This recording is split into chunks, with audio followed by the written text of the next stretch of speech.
ayat berlindungan ini, jamaah sekalian, saya harap ayat ini yang terkumpul sangat bermanfaat untuk ketenangan, untuk sakit hati, untuk iri, untuk hasud, sifat sombong, untuk berlindungan dari kesurupan, dari gangguan jin, syaitan, kemudian dari sihir. Kalau ada orang yang sakit hati mau bikin sesuatu supaya kita tidak lancar usaha, tidak lancar hidup kita, apa saja masalahnya, insya-Allah dengan berkat dan kekuatan ayat ini sangat luar biasa manfaatnya. Termasuk untuk penyakit-penyakit kita. Kalau ada yang sakit, biarpun penyakitnya itu sampai kanker, insya-Allah disembuhkan oleh Allah Subhanahu wa taala. Dan ini bukan pertama saya bagi. Ini bukan pertama. Sejak saya di Madinah. Sebenarnya Bapak Ibu, saya waktu dari Madinah, alhamdulillah dari usia saya 15, saya biasa meruqyah orang. Tahu ruqyah? Tapi sejak saya datang ke Indonesia, saya stop. Kenapa saya stop di Indonesia? Karena berlebih-lebihan.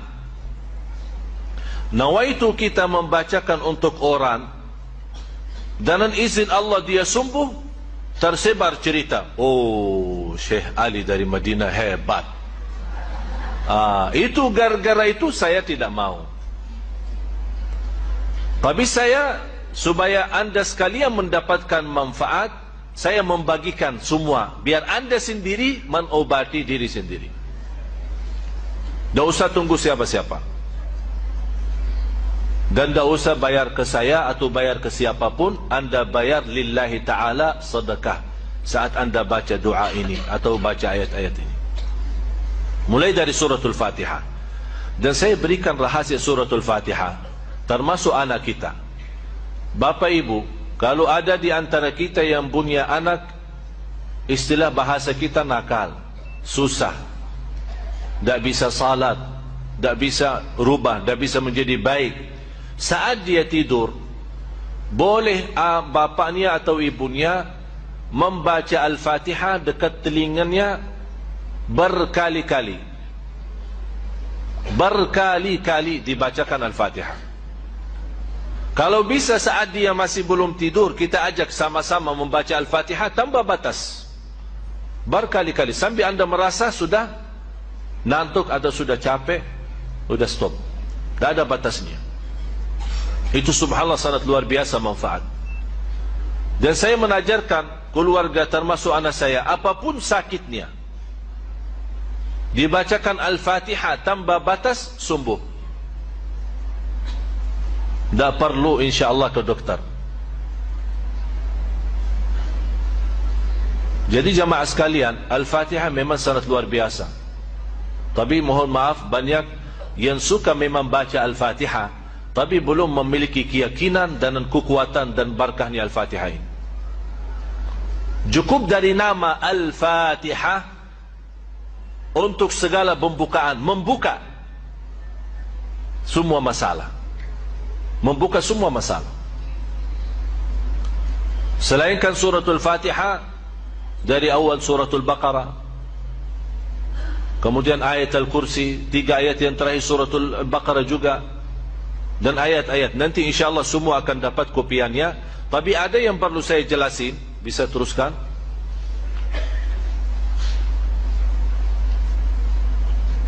Ini 5 ayat suratul Baqarah. Terus suratul Baqarah masih ayat 20. Termasuk ini ayat khusus untuk hasud. Tapi tidak bisa, istilahnya tidak bisa hanya mengambil satu-satu, diusahakan dibawa ayatnya semua. Dan tidak harus setiap hari. Kalau anda melihat, terlalu banyak ayatnya, nanti membuat malas, tidak usah setiap hari. Dia bisa seminggu sekali, setiap 3 hari sekali. Artinya diusahakan rajin, jangan sampai tertinggal lama tidak baca. Sudah jelas? Terus ini juga, ini untuk untuk menolak hasudnya orang. Kalau kita punya usaha, ada orang yang suka iri atau suka hasud kita, insya-Allah ayat 20 sama ayat 69 akan melindungi kita dari hasudnya orang. Terus ini juga termasuk untuk hasud. Jadi 3 ayat, 20, 69 sama 109. Ini semua ayat khusus untuk menolak hasudnya orang terhadap kita. Hasudnya terhadap hidup kita, bahagia kita di rumah tangga, usaha kita, apapun yang terkait dalam kehidupan kita sehari-hari. Terus ini ayat Al-Kursi sama ayat selanjutnya. Terus lagi. Teruskan. Ini semua ayat-ayat masih di suratul Baqarah. Tapi yang penting saya mau akan jelaskan cara-cara untuk memakai, bagaimana cara berobat, mengobati diri sendiri atau mengobati orang lain. Artinya orang lain ya, anak kita, suami kita, istri kita. Udah mau azan ya, jangan kemana-mana, sesaat lagi kita kembali.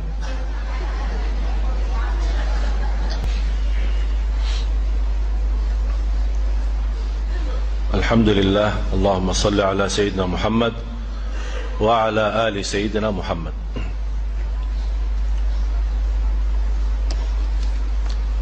Ya, terus ini juga termasuk ayat melindungi kita dari hasud. Surat An-Nisa 54.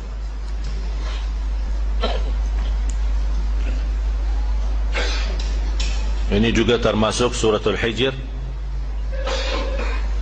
Walaqad ja'alna fis samai burujan, ayat 16 sampai 18, 3 ayat.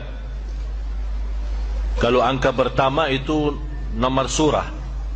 Ya, angka pertama suratul Hijr 15 itu nomor surahnya. Surah 15 ayat 16 sampai dengan ayat 18. Kemudian dari surat Taha 23 ayat pertama, mulai dari ayat 1 sampai ayat 23. Ini sangat luar biasa manfaatnya bagi orang yang kena sihir. Orang pun yang belum kena sihir, mudah-mudahan dan teruskan membaca ayat ini, tidak akan bisa mengganggu dengan sihir. Terus ini masih surat Taha, surat 20 ayat 131.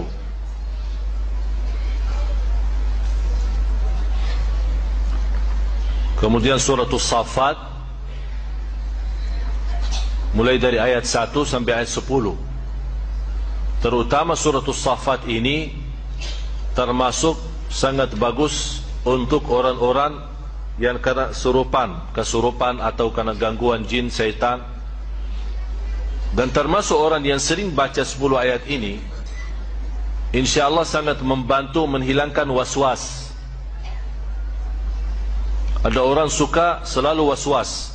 Artinya suka waswas ya, kadang salat suka waswas, ini salat rakaat yang ketiga atau 4. Kadang-kadang dalam salatnya apakah suka baca Al-Fatihah atau belum. Kadang-kadang waswasnya apakah sudah baca Qulhu belum.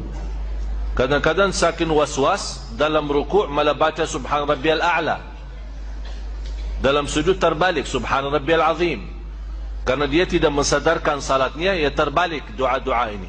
InsyaAllah dalam membawa ayat-ayat ini akan dilindungi Allah dari rasa waswas.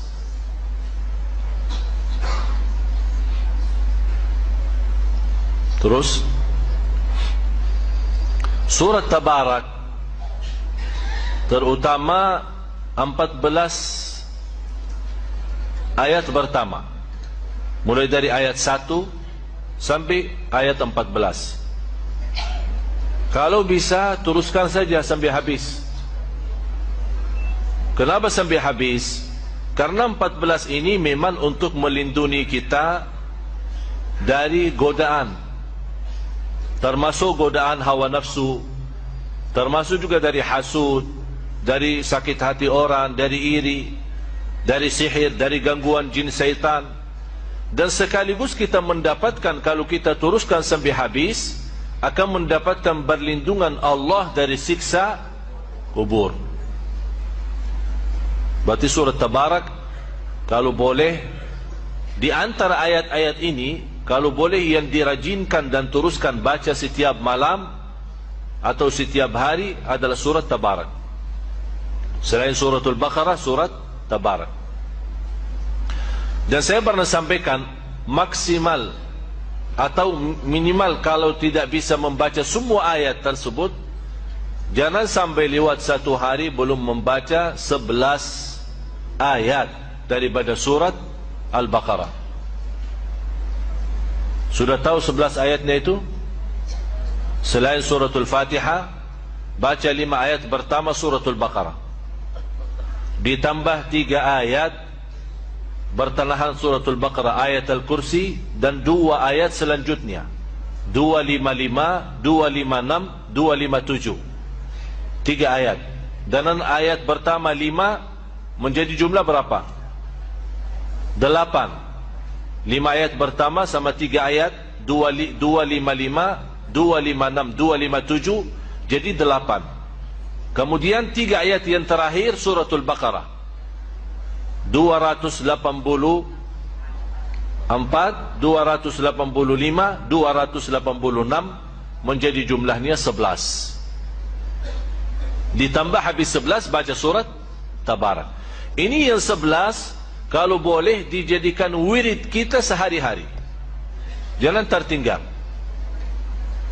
Untuk apapun, termasuk godaan batin kita, fikiran, waswas.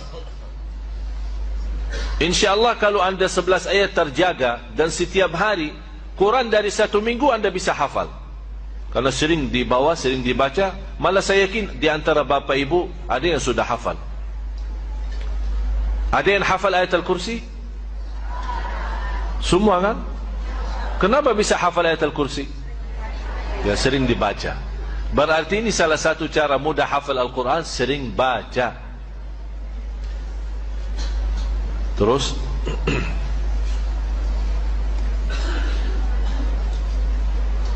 ini suratul Qalam.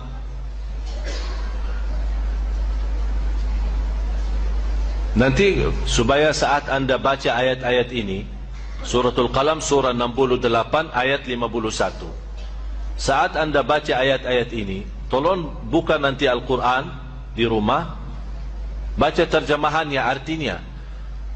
Kenapa? Supaya saat anda baca ayat ini, anda bisa mengerti maksud daripada ayat ini, memahami isinya, supaya anda saat baca merasa bagaimana berkahnya ayat dan kekuatan ayat ini untuk bermanfaat bagi kita, lahir maupun batin. Nah, terus suratul Taubah, surah ke-9 ayat 14 sama 15. Terus ini semua ayat yang saya jelaskan ini semua ada di kopiannya ya. Tinggal insyaAllah semua mudah-mudahan dapat. Terus ada yang sudah dapat? Kayak ini ada sebagian dapat sana. Ya udah nanti. Ya nanti diatur habis salat insyaallah masing-masing dapat. Ada hampir 1000. Mudah-mudahan yang tidak dapat kali ini insyaallah jangan khawatir.